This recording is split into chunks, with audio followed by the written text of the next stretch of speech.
Bonjour à tous, ici Samuel Tremblay-Michaud de l'équipe de RPM. Vous avez derrière moi le tout nouveau Nissan Armada 2025, un véhicule qui a été complètement revu pour l'année modèle 2025. On s'est fortement inspiré du Infiniti QX80 pour le mettre au monde, ce véhicule-là. Donc, c'est surtout un véhicule très payant pour Nissan, un véhicule qui ramène beaucoup de profit lorsqu'on en vend un. Et je vais vous faire un petit tour du propriétaire. Vous allez voir, on a quand même mis la gomme au niveau du luxe, mais on a aussi largement augmenté son prix.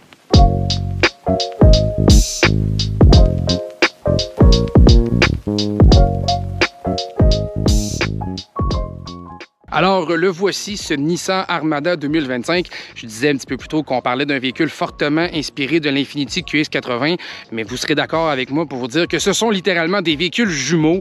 Nissan s'en cache pas non plus. On a utilisé la même base, la même motorisation.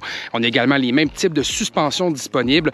Donc, alors, pourquoi avoir mis au monde ce véhicule-là si on a déjà un véhicule haut de gamme de cette espèce de VUS-là monstrueux? Eh bien, l'idée est simple, c'est que Nissan nous l'a dit un petit peu aussi, mais c'est des véhicules qui rapportent une bonne marge de profit à l'entreprise parce que justement, les technologies sont déjà développées. Donc, on a sorti l'Armada avec un peu l'idée en tête de se dire, bien maintenant, les consommateurs pourront choisir entre deux modèles. Une idée qui est assez particulière à mon humble avis parce que justement, les ressemblances sont tellement frappante que ça devient difficile maintenant de choisir est-ce que je prends un Infiniti QX80 ou je prends un Nissan Armada. On a tout de même changé le design du véhicule, vous le voyez à l'avant. Donc, on a les feux de route, on a une calandre, on a un design général aussi qui a été revu. Donc, on a des différences esthétiques, ça c'est clair, mais au niveau mécanique, par contre, on partage exactement la même chose. Donc, c'est un moteur V6 de 3,5 litres double turbo compressé qui est offert dans le véhicule. Ce moteur promet 425 chevaux et 516 livres-pieds de couple. C'est un moteur qui est dérivé de la Nissan GT-R, donc la voiture sportive, là. Donc, c'est le moteur VR de Nissan qu'on a remis à jour. On a changé plusieurs éléments techniques. On a toujours une seule transmission également, qui est une transmission automatique à 9 rapports offerts dans le véhicule. Lorsqu'on le regarde, là, vous le voyez, là, on a vraiment un véhicule qui est imposant, un véhicule qui peut asseoir jusqu'à 8 personnes. La configuration qu'on a aujourd'hui, c'est l'édition Platinum Réserve. Cette édition vient avec 7 places parce qu'on a changé la banquette du milieu pour des sièges capitaines. Donc, parlant de l'intérieur, j'ai envie de justement vous le montrer tout de suite parce que c'est là que ça se passe principalement, je vous dirais. On a justement nos sièges capitaines qui sont ici à la deuxième rangée avec des personnalisations possibles tant au niveau des couleurs que de l'harmonisation à bord du véhicule. On a deux séries, un système audio de la marque Klipsch. C'est une première expérience pour le constructeur Nissan avec le manufacturier Klipsch. D'ailleurs, j'ai pu essayer le système, puis franchement, ça sonne merveilleusement bien pour un système de seulement 12 haut-parleurs. Je tiens à le préciser parce qu'il y a d'autres marques qui vont offrir beaucoup plus d'haut-parleurs pour sensiblement les mêmes gammes de prix. Mais malgré qu'on a moins d'haut-parleurs, j'ai trouvé la puissance plutôt juste. On a quand même 600 watts là, de puissance, donc ça fonctionne assez bien à ce niveau-là. Si je saute à l'avant maintenant, vous allez voir le véhicule. Je vais l'allumer pour vous montrer les deux écrans qu'on a à bord.